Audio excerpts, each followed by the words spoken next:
என் பக்கம் நீரே துணையாய் நின்றீரே, உம் அன்பிற்கீடாய் என்ன நான் செய்வேன். என் பக்கம் நீரே துணையாய் நின்றீரே, உம் அன்பிற்கீடாய் என்ன நான் செய்வேன். உயிரே உறவே என் இயேசுவே என் ஜீவனே, உயிரே உறவே என் இயேசுவே என் ஜீவனே.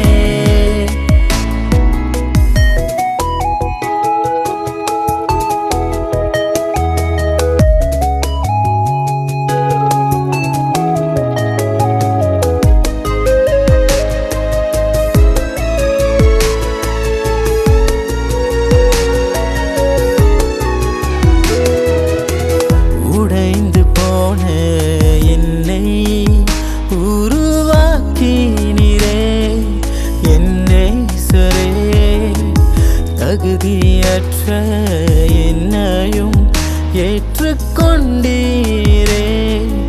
என் தெய்வமே உம் திருப்பாதம் வந்தடைந்தேன், கரம் பிடித்தென்னை வழி நடத்தும்.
தொலைந்து போன என்னை தேடி வந்தீரே, நல்மேய்ப்பரே விலகி சென்ற போதும் என்னோடு இருந்தென்னை காத்தவரே. தேவா உந்தன் அன்பு போதும், தேவா உம் அன்பு ஒன்றே போதும்.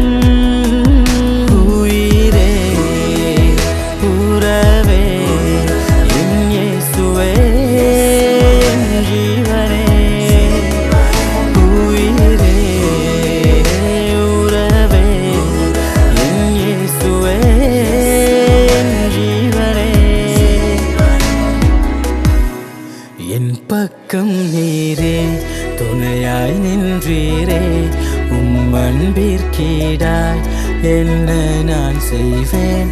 என் பக்கம் நீரே துணையாய் நின்றீரே, உம் அன்பிற்கீடாய் என்ன நான் செய்வேன்.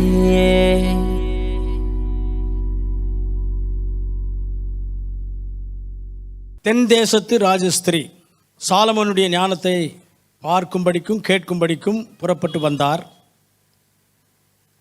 அந்த ராஜஸ்திரி நியாய தீர்ப்பு நாளிலே உங்களுக்கு விரோதமாய் சாட்சி சொல்லுவாள் என்று ஆண்டவர் இயேசு கிறிஸ்து இந்த இடத்துல சொல்லுகிறார். எத்தோப்பியா நாட்டில் ஷேபா என்கிற அந்த தேசத்தில் ஆளுகை செய்து கொண்டிருந்த ஒரு ராணி சாலமன் ராஜாவை குறித்து கேள்விப்படுறாங்க. சாலமன் ராஜாவுடைய ஞானத்தை பற்றி கேள்விப்படுறாங்க. நிறைய விஷயங்கள் கேட்டு தெரிஞ்சுக்கணும் அப்படின்ட்டு அங்கேருந்து புறப்பட்டு வர்றாங்க.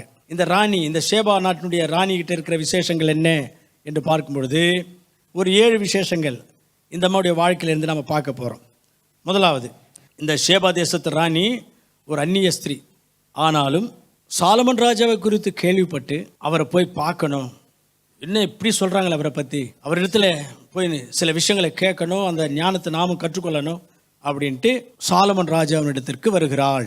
இப்போ இதில் என்ன விசேஷம் அப்படின்னா, நாம் கிறிஸ்டியன்ஸு, நம்மளை ஆண்டவர் எத்தனையோ நேரத்தில் அழைக்கிறார். என்னிடத்துல வாருங்கள், உங்கள் கஷ்டங்களை தீர்க்கிறேன், உன் பாரங்களை தீர்க்கிறேன், உன் பிரச்சனைகளை தீர்க்கிறேன், உங்களை ஆஸ்வதிக்கிறேன், உங்களை ரட்சிக்கிறேன், உங்களை விடுதலையாக்குகிறேன் அப்படின்னு எத்தனையோ வருஷமாக கூப்பிட்டா கூட நம்ம சபையில் இருக்கிற கிறிஸ்டியன்ஸாக இருக்கட்டும், மற்ற கிறிஸ்டியன்ஸாக இருக்கட்டும், நிறைய பேர் இன்னும் கூட ஆண்டவரிடத்தில் வரமாட்டேன்றாங்க. ரெண்டாவது, இந்த சாலமன் ராஜாவிடத்தில் வருவதற்கு நிறைய ரிஸ்க் எடுத்துக்கிட்டாங்க.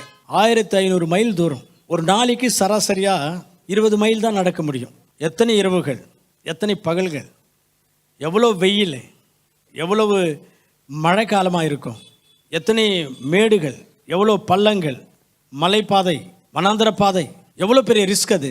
அவ்வளவு ரிஸ்க் எடுத்துக்கிட்டு அந்த ராஜாவை பார்க்கணும், அவருடைய ஞானத்தை கற்றுக்கொள்ளணும் அப்படின்னு புறப்பட்டு வர்றாங்க. ஆனால் நம்முடைய ராஜாதி ராஜாவாகிய இயேசு கிறிஸ்துவின் சிங்காசனம், வானம் என்னுடைய சிங்காசனம், பூமி எனக்கு பாதப்படினார். அவ்வளோ பெரிய ராஜா. அவருக்கு அந்த ஞானத்தை கொடுத்தவரே நம்ம ஆண்டவர் தான். ஆமென். ஆனால் இந்த கடவுளுக்காக நம்ம ரிஸ்க் எடுக்க மாட்டேன்றோம்.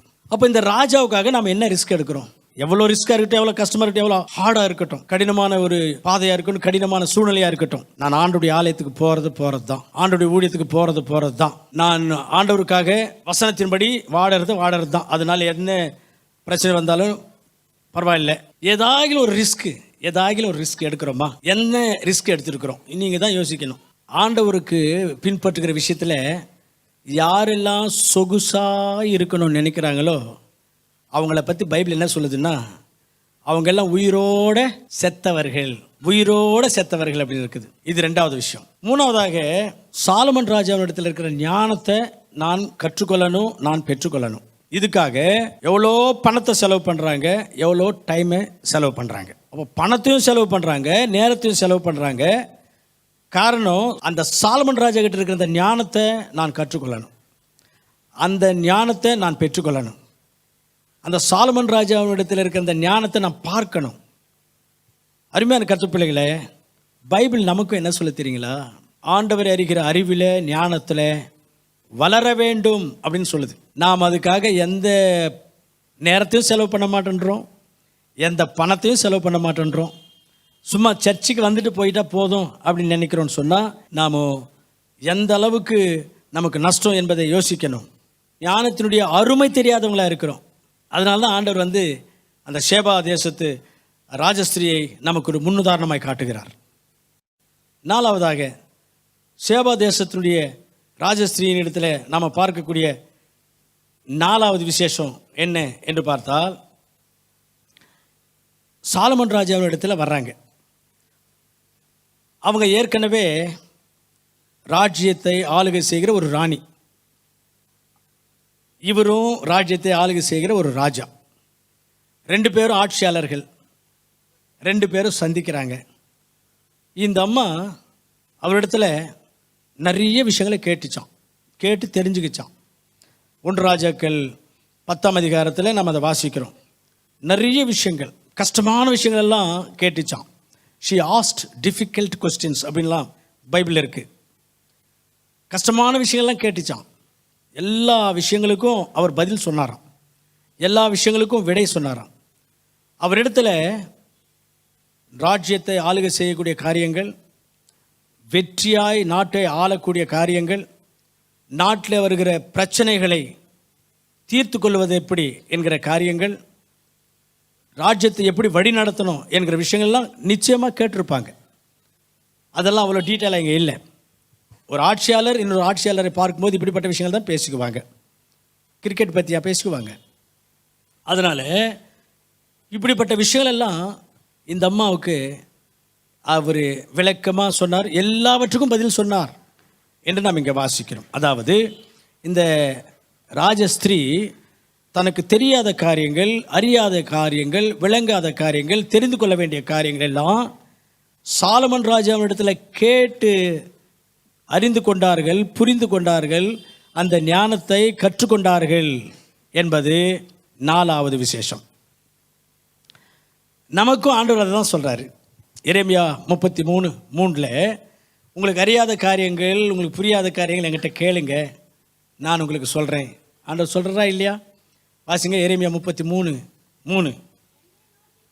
என்னை நோக்கி கூப்பிடு, அப்பொழுது நான் நீ அறியாததும் உனக்கு எட்டாததுமான பெரிய காரியங்களை அறிவிப்பேன். உனக்கு நீ அறியாததும் உன்னுடைய மூளைக்கு யோசனைக்கு எட்டாததுமான காரியங்கள் எல்லாம் நான் அறிவிக்கிறேன். என்கிட்ட கேளுன்றார். எங்கே கேட்குறோம் நம்ம? ஆண்டவரே, என் குடும்பத்தில் இந்த மாதிரி பிரச்சனை இருக்குது, என்ன செய்யட்டும் கேட்குறோமா? ஆண்டவரே, இந்த மாதிரி ஒரு யோசனை இருக்குது, நான் அது அந்த யோசனை படி நடக்கட்டுமா, இல்லை உங்களுடைய யோசனை என்ன ஆண்டவரே கேட்குறோமா? என்னுடைய தொழிலில் நான் எப்படி முன்னேறணும் கேட்குறோமா? என்னுடைய எதிர்காலத்தை குறித்து வெளிப்படுத்துங்க கேட்குறோமா? நம்முடைய பிரச்சனைகளை குறித்து ஆண்டவர்கிட்ட கேட்குறோமா? நமக்கு தெரியாததும் அறியாததும் புரிந்து கொள்ளாத காரியங்கள், நம்முடைய யோசனை கெட்டாத காரியங்கள் எல்லாம் ஆண்டவரிடத்தில் கேட்டு நம்ம தெரிஞ்சுக்கிறோமா? இல்லை. யார்கிட்டயோ கேட்குறோம், யாருக்கோ நம்முடைய பிரச்சனை சொல்கிறோம், யாரோ நமக்கு சொல்கிற அந்த ஆலோசனைப்படி நம்ம நடக்கிறோம். அல்லது நமக்கு தெரிஞ்ச வரைக்கும் நமக்கு நாமே ஞானிகள் என்று நினச்சி, நமக்கு எல்லா அனுபவம் இருக்குது, அறிவு இருக்குது, திறமை இருக்குதுன்னு நினச்சி நாம் செயல்படுறோம். எல்லாவற்றிலையும் நிறைய விஷயங்களில் தோல்வி அடைகிறோம், நிறைய விஷயங்களில் அவமானப்படுகிறோம், நிறைய விஷயங்களில் நஷ்டமடைகிறோம், பல விதமான சிக்கல்களுக்குள்ளே மாட்டிக்கொள்கிறோம். இதுதான் விசேஷம். அந்த அம்மாவுக்கு என்னென்ன தெரியாதோ அதெல்லாம் சாலமன் ராஜா கிட்ட கேட்டு தெரிஞ்சுக்கிட்டாங்க, கற்றுக்கொண்டாங்க. நாம் அந்த மாதிரிலாம் இல்லை. அதனால தான் நிறைய பிரச்சனைகள், அதனால தான் நிறைய தோல்விகள், அதனால தான் நிறைய முன்னேற முடியாத சூழ்நிலைகள் நம்முடைய வாழ்க்கையில். அருமையான கருத்து பிள்ளைகளே, ஆண்டவர் சொல்கிறார், என்கிட்ட கேளுங்க, உங்களுக்கு புரியாததும் எட்டாததுமான காரியங்கள் நான் உங்களுக்கு சொல்கிறேன்னு. நம்முடைய வாழ்க்கையில் எல்லா சூழ்நிலையிலையும் ஆண்டவர்கிட்ட கேட்டு ஆண்டவருடைய சொல்படி நாம் செய்தால் எல்லா வகையிலையும் நல்லா இருப்போம், எல்லா வகையிலும் வெற்றியாக இருப்போம், எல்லா வகையிலையும் நாம் சிறந்திருப்போம். ஐந்தாவதாக, இந்த ஷேபா தேசத்து ராணியை ஆண்டவர் நமக்கு ஒரு முன்மாதிரியாக காட்டி பேசுவதற்கு ஐந்தாவது காரணம் என்ன என்று பார்க்கும் பொழுது, இவங்க ஆண்டவரை ஸ்தோத்திரம் பண்ணுறாங்க, ஆண்டவருக்கு ஸ்தோத்திரங்களை செலுத்தி ஆராதனை பண்ணுறாங்க, ஆண்டவரை துதிக்கிறாங்க, ஆண்டவரை துதித்து ஸ்தோத்திரம் பண்ணுறாங்க. எதுக்காக துதித்து ஸ்தோத்திரம் பண்ணுறாங்க என்று பார்த்தால், 1 ராஜாக்கள் 10ஆம் அதிகாரம் 9ஆம் வசனத்தில் அந்த அம்மா சொல்கிறாங்க, இஸ்ரவேல் மக்களை ஆண்டவர் நேசித்து உம்மை அவர்களுக்கு ராஜாவாக கொடுத்த தேவனுக்கு ஸ்தோத்திரம் அப்படின்றாங்க. அல்லேலூயா. எதுக்காக ஆண்டவரை துதித்து ஸ்தோத்திரம் பண்ணுறாங்க? இஸ்ரவேல் மக்களை ஆண்டவர் நேசித்து அவங்களுக்காக சாலமன் ராஜாவை கொடுத்தாராம். அதுக்காக ஆண்டவரை ஸ்தோத்திரித்து துதிக்கிறாங்க. யோவான் சுவிசேஷம் 3:16 என்ன இருக்கு? ஆண்டவர் நம்மை நேசித்து தன்னுடைய ஒரே பேரான குமாரனாகிய இயேசு கிறிஸ்துவை நமக்காக தந்தருளினார்.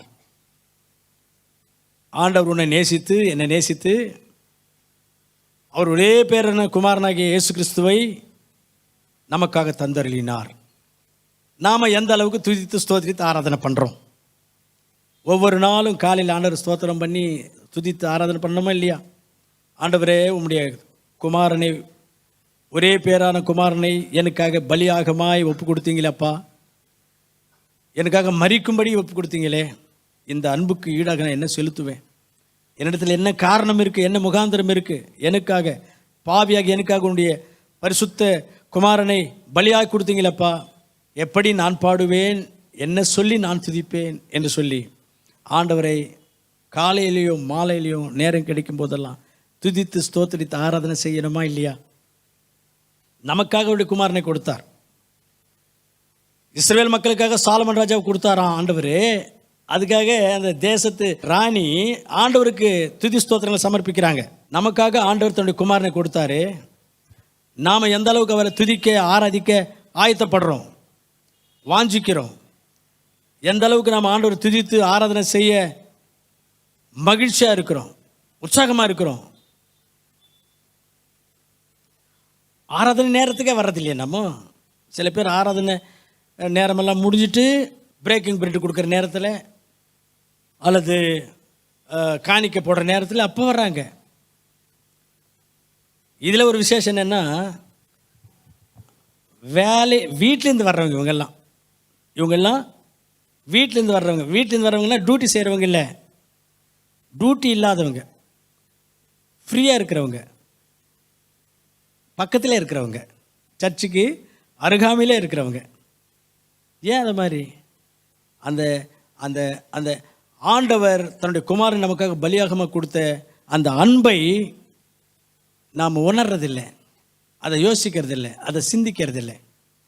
அருமையான கருத்து பிள்ளைகளே, அவர் நம்மை நேசித்து அவருடைய குமாரனை நமக்காக கொடுத்திருக்கிறார். அதுக்காக ஆண்டவரை நம்ம ஆராதிக்கணும். ஆராதிக்கிறது மட்டுமல்ல, ஆண்டவருக்கு சேவை செய்யணும். அதான் ஆண்டவர் கேட்கிறார். உபாகமம் 10:12 ஆண்டவரை நாம் நேசித்து அவருக்கு நாம் சேவை செய்யணுமா? இது ஆண்டவர் நம்ம இடத்துல எதிர்பார்க்கிறார், கேட்கிறார் என்று அந்த வசனம் சொல்லுது. அது மட்டுமில்ல, ஆண்டவரை நாம் நேசித்து அவருடைய வார்த்தைகளுக்கு கீழ்ப்படிஞ்சு நடந்துக்கணுமா? ஏசாமி சொல்லும்போது சொல்றாரு, ஒருவன் என்னை நேசித்தால் என் கட்டளைகளுக்கு அவன் கீழ்ப்படிவான், என் கட்டளைகளை கை கொள்ளுவான். யோவான் 14:15. ஆண்டவர் மேலே அந்த நேசம், அன்பு இருக்கணும். நமக்காக அவருடைய குமாரனை கொடுத்த அந்த தேவனை நான் ஆராதனை செய்யணும், அவருக்கு நான் சேவை செய்யணும். என்னை நேசித்து எனக்காக தன்னுடைய குமாரனை கொடுத்து என் மேல் அன்பை வெளிப்படுத்தின ஆண்டவருக்கு நான் கீழ்ப்படியணும்.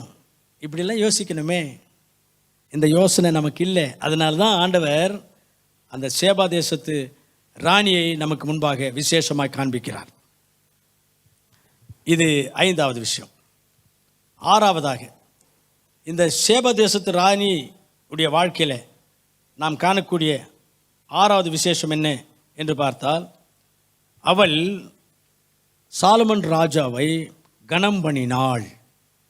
she has honored the king Solomon. எப்படி கனம் பண்ணா?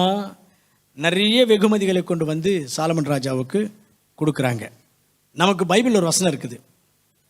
நாமும் கூட ஆண்டவரை கனம் பண்ணி மகிமைப்படுத்துகிற விஷயத்தை குறித்து அந்த வசனத்தில் என்ன இருக்குன்னா, நீங்கள் எதை செய்தாலும், நீங்கள் ஈவன் புசித்தாலும் குடித்தாலும், சாப்பிட்றதில் குடிக்கிறதில் கூட நீங்கள் எது செய்தாலும் ஆண்டவருக்கு மகிமையும் கனமும் உண்டாகும்படி நீங்கள் செய்யணும்.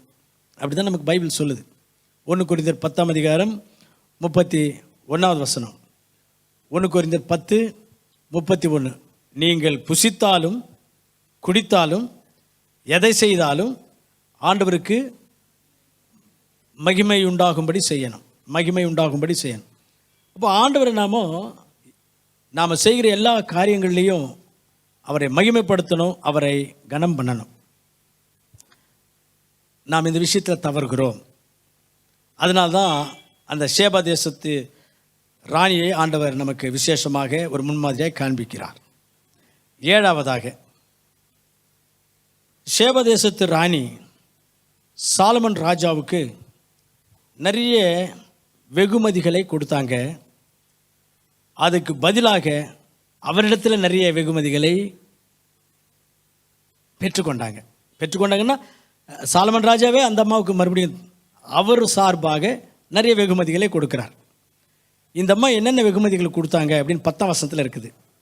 1 ராஜாக்கள் 10:10 இருக்கு. அவள் ராஜாவுக்கு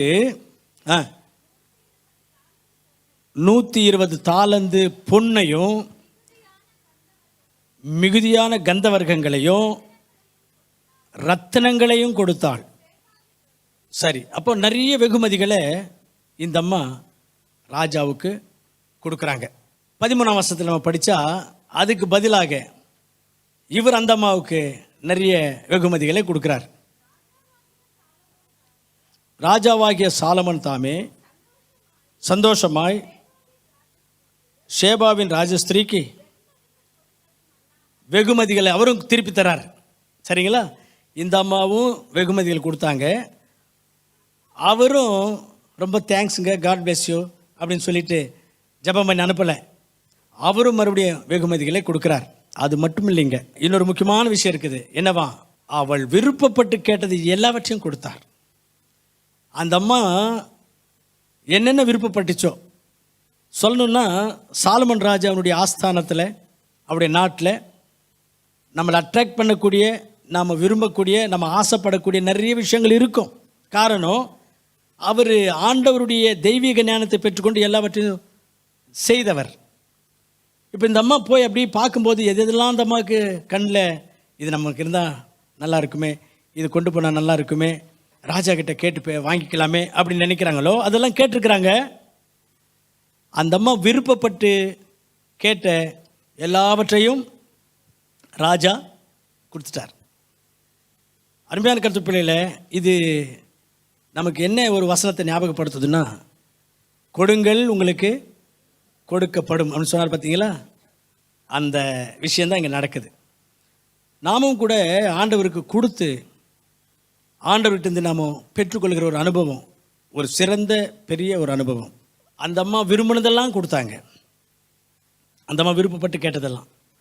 நம்முடைய ஆண்டவரும் அதுதான் சொல்லியிருக்கிறார். யோவான் சுவிசேஷத்தில் 16ஆம் அதிகாரம் நினைக்கிறேன், உங்களுடைய மனம் சந்தோஷமாகும்படி கேளுங்கள் பெற்றுக்கொள்வீர்கள். யோவான் சுவிசேஷம் 16:24 ஆண்டவர் இப்படியா சொல்லுகிறார், உங்களுக்கு சந்தோஷம் நிறைவாக இருக்கும்படி கேளுங்க. எதெல்லாம் உங்களுக்கு வேணுமோ சந்தோஷமாக கேளுங்க, கொடுக்குறேன்றார்.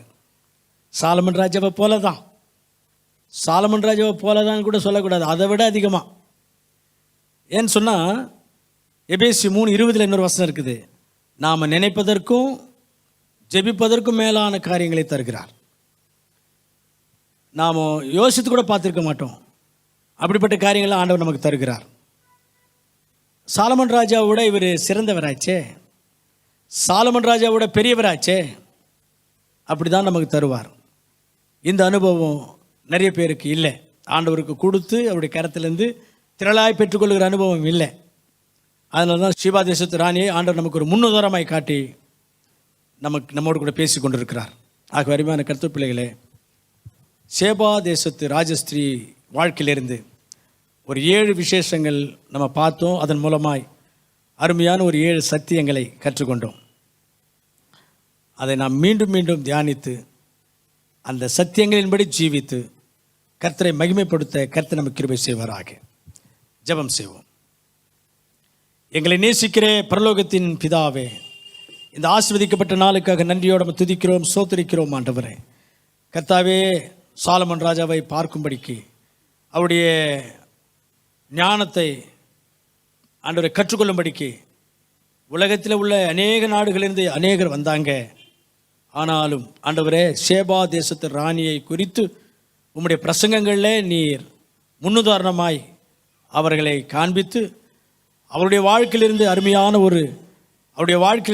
ஒரு 7 சத்தியங்களை நாங்கள் கற்றுக்கொள்ளும்படியாய் நீர் உதவி செய்ததற்காக ஸ்தோத்திரம் ஆண்டவரே.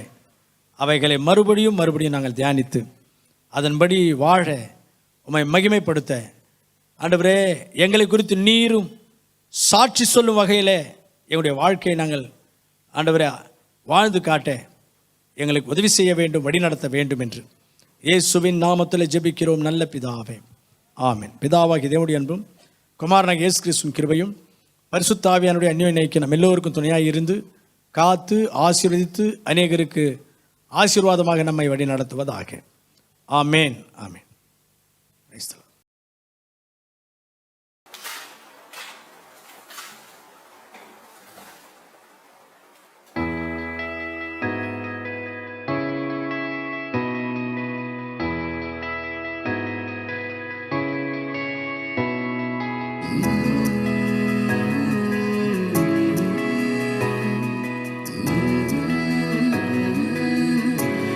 என் பக்கம் நீரே துணையாய் நின்றீரே, அன்பிற்கீடாய் என்ன நான் செய்வேன்.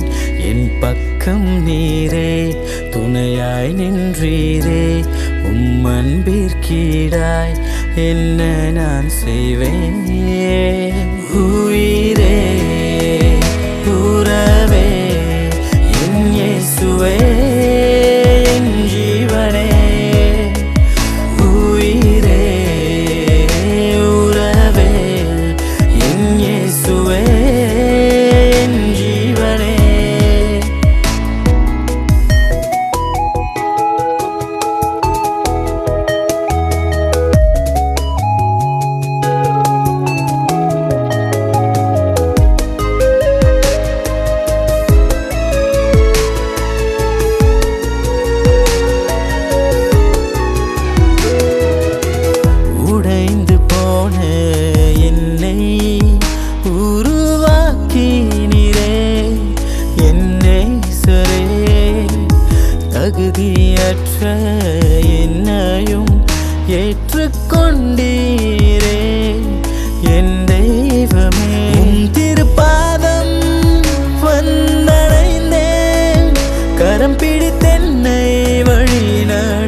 இயேசுவே என் ஜீவனே.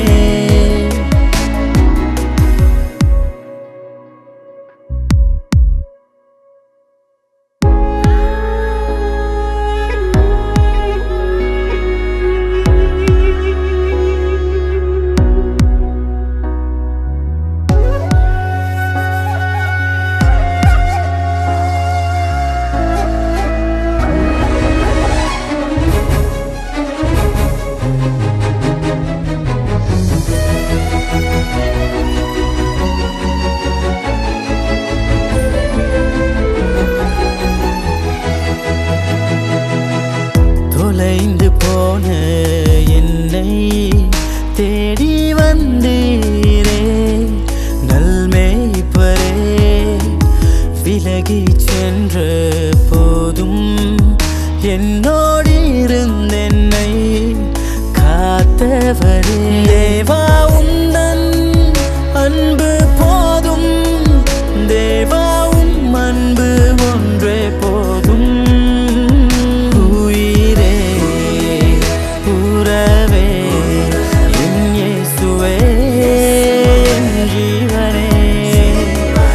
உயிரே உறவே என் இயேசுவே என் ஜீவனே. என் பக்கம் நீரே துணையாய் நின்றீரே. உம் அன்பிற்கீடாய் என்ன நான் செய்வேன். என் பக்கம் நீரே துணையாய் நின்றீரே. உம் அன்பிற்கீடாய் என்ன